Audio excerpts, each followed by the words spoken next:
welcome back. In my last video, I did a quick review and first impressions video of the Billy Showell by Sennelier watercolor collection. Today, I am reading through this Watercolour Floral Portraits book by Billy Showell to get a better feel for how she works with her watercolors and try those watercolors again, but using more of her techniques. I'll be adapting my painting techniques to more closely follow Billy Showell's process, as she often paints bright, colorful flowers, a subject that doesn't feature very heavily in my own botanical artwork. And this is, of course, her paint selection, so it's more suited to the way that she works. I think it's always useful to learn from other artists and figure out how I can incorporate some of their suggestions and techniques into my own work. Although I will never be primarily a flower painter like Billy Showell, and I probably won't choose the same colors as she does, learning how she works can help me improve my own practice. I've split my original plans for this video into two parts. In this first video, I will review this book and do some watercolor glazing tests and some preparatory work, and then in my next video I'll do a full paint with me of an abutilon flower.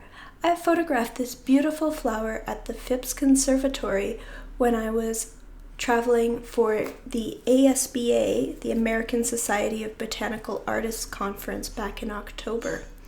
I generally prefer to paint from life, as does Billy Showell. However, my options are fairly limited as it is the middle of winter here in Canada, and I did want a bright floral subject. So this snapshot that I took with my cell phone camera is a great way to bring some color into the winter. If you're new here, my name is Lee Angold. I'm a botanical and natural science illustrator based in Kitchener-Waterloo, Canada. On this channel, I share watercolor techniques and tips and some insights into my daily life as an illustrator. If this is content that you're interested in, don't forget to hit like and subscribe. Before getting started with the book review and other painting, I was excited to do a glazing test with the Sennelier paints. I had heard from other artists and my viewers here on the channel that the Sennelier paints have a unique glazing capacity. I've always believed that glazing, like many other watercolor properties, has more to do with the pigment properties than anything that's different between different brands. However, I did want to get a better feel for how these paints behave, so I picked 3 paints from the Sennelier collection, as well as some paints to compare from Schmincke, which is the brand that I use most frequently, and set about painting a glazing chart to see how these colors all glazed.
As it turns out, Painting a glazing chart like this is a bit of a slow process as I need to wait for each layer to fully dry before painting the next layer. So you'll see that I started doing some other watercolor tests based on some of what I'd read and seen in Billy Showell's book. Specifically, I'm seeing how I can glaze different colors and watching how the paints diffuse on the paper, as well as trying out some of the neutral mixes that she suggests.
So now taking a look at this finished glazing chart, you'll see that all of these paints did glaze well.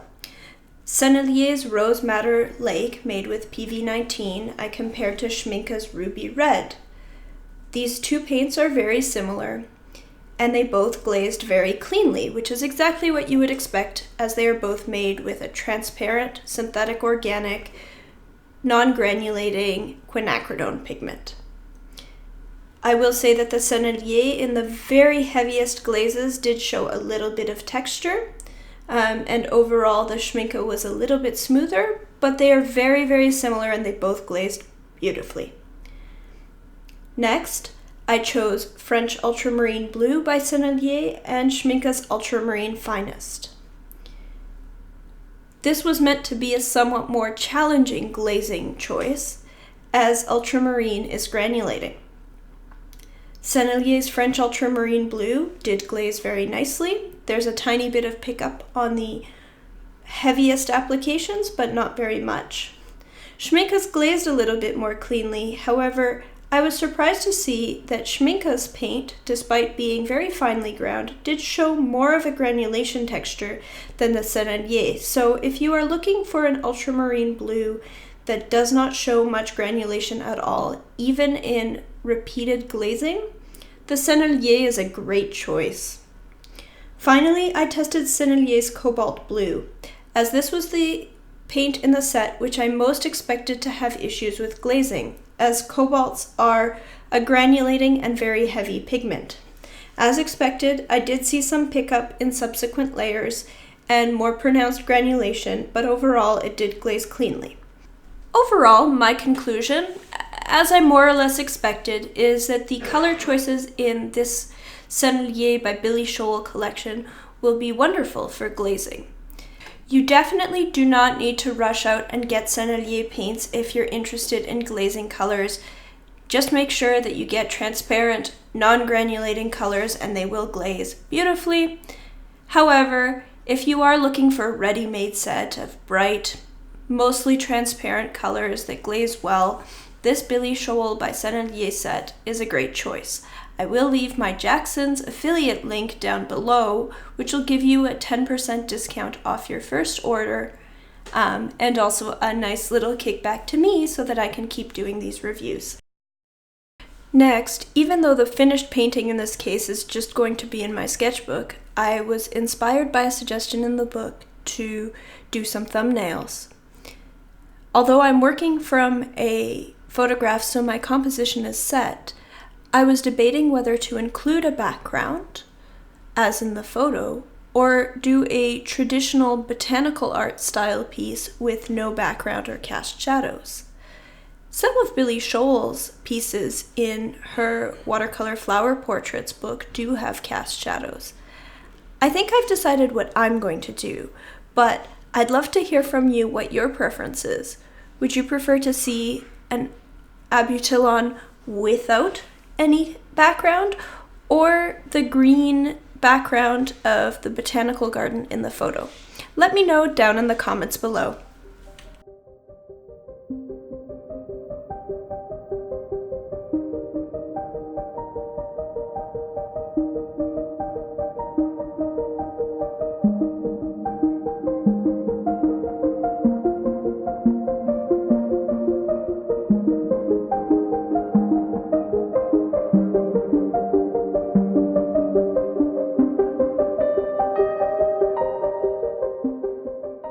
And now the final part of this video before I start filming my painting process for this abutilon for the next video is I'm going to take you through Billy Showell's Watercolour Flower Portraits book and give a quick review and flip through of this beautiful, beautiful art book. So this has some really interesting content in it.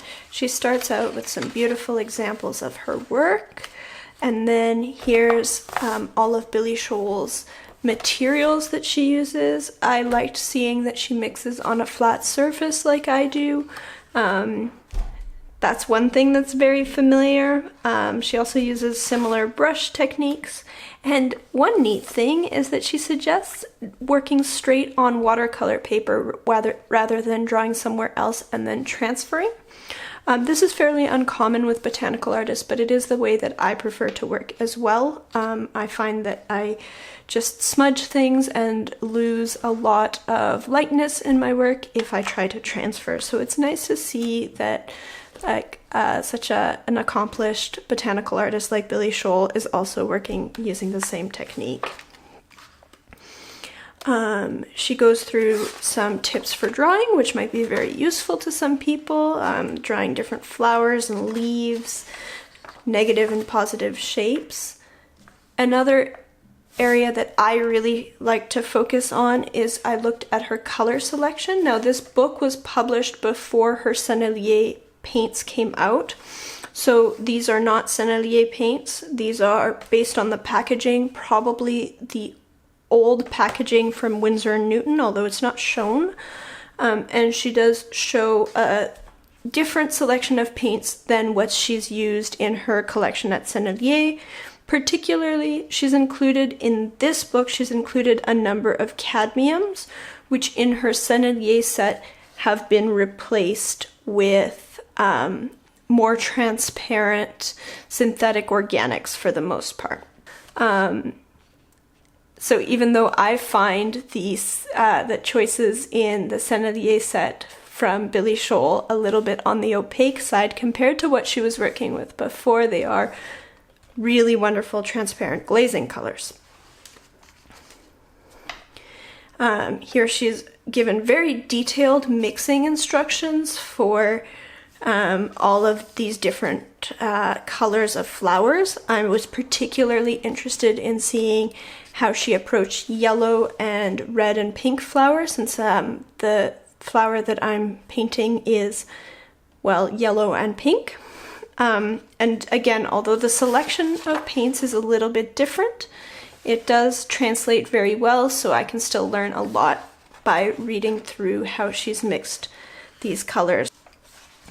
Now I've sort of skipped past painting leaves because that's something I do a lot of myself. But I did pay some attention to her techniques. She works a lot more wet and wet than I do, spreading her colors out. She does some lifting of color, which I barely ever do, so I am gonna try that a little bit with my painting.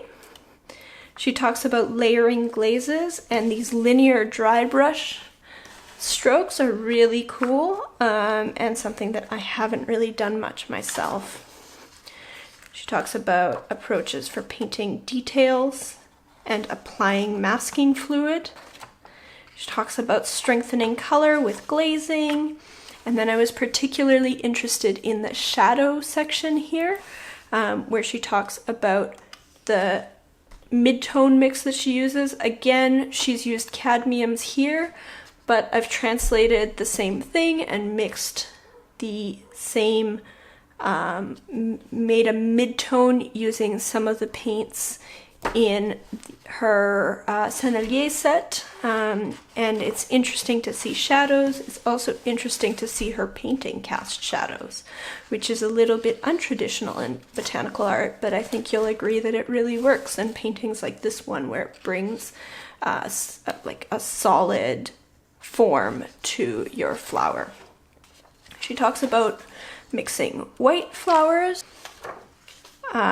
She's gone through a number of examples of how to paint detail and add texture. Lots of examples of leaves. I thought this was interesting. She really strongly recommends painting little thumbnail images to work out composition and colors. And I liked seeing this page showing how to draw thumbnails, but I suspect that these are not her real thumbnails and are actually just a layout put together for this page. And I would really love to see what Billy Showell's actual thumbnails look like. Or in fact, I really like looking at other people's thumbnails in general. It's generally an interesting thing. So if anyone's seen, if she has in one of her other tutorials shown some of her thumbnails, do they actually look like this page, or are they somewhat different? Like, I'm suspecting that this is just a layout for this book. Let me know if you've seen any of Billy Showell's thumbnails. Let me know down in the comments below. I'm really curious about that. She then has a number of examples of her work. And then the final section of the book is a number of different projects where she goes step by step for one specific painting or painting type.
Overall, I found this book by Billy Showell absolutely wonderful and such a useful resource, and it really helped me understand how she paints, because although we are both botanical artists, we couldn't be more different in terms of approach or subject matter.